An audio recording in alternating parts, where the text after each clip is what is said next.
crunches. An exercise program would not be complete without crunches.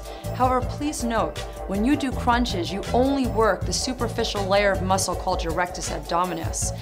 But when you incorporate the iron bands, that actually draws in your deep core muscles, which is what you want.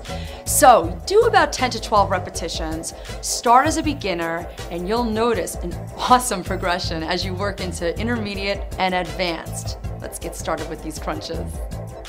Beginner crunches. Grab your balance pad and your iron bands. Fixate that iron band at a low anchor point. Once you're there, scoot your hips forward so it's at the front of your balance pad, and then grip that iron band nice and tight. Wrap those thumbs around.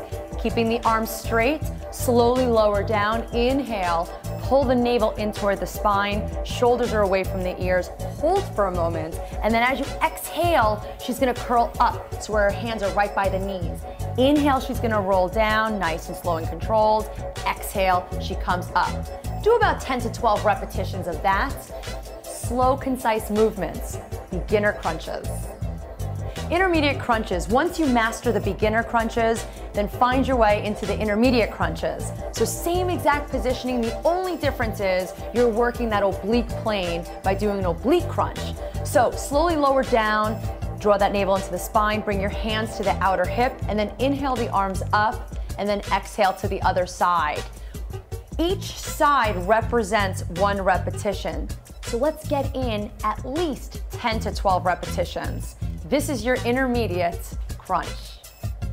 You ready for those advanced crunches? Once you've mastered the intermediate and beginner progressions, bring yourself to that advanced. Let's really get down into that core. So what you're gonna do is you're gonna bring the balance pad underneath you, and this time you're bringing your feet into the iron bands. Bring the toes into dorsiflexion and have your hands directly underneath the shoulders for balance. Now Alex is gonna lift her legs off of the ground, and she's gonna exhale her breath as she brings her knees into her chest. Good, find that full curl, and then inhale those legs forward. If you need an option, you have the option to tap the heels down. Okay, and then inhale and exhale. This really gets into the core. I love it. So come all the way in and all the way out. 10 to 12 repetitions. This is your advanced crunch.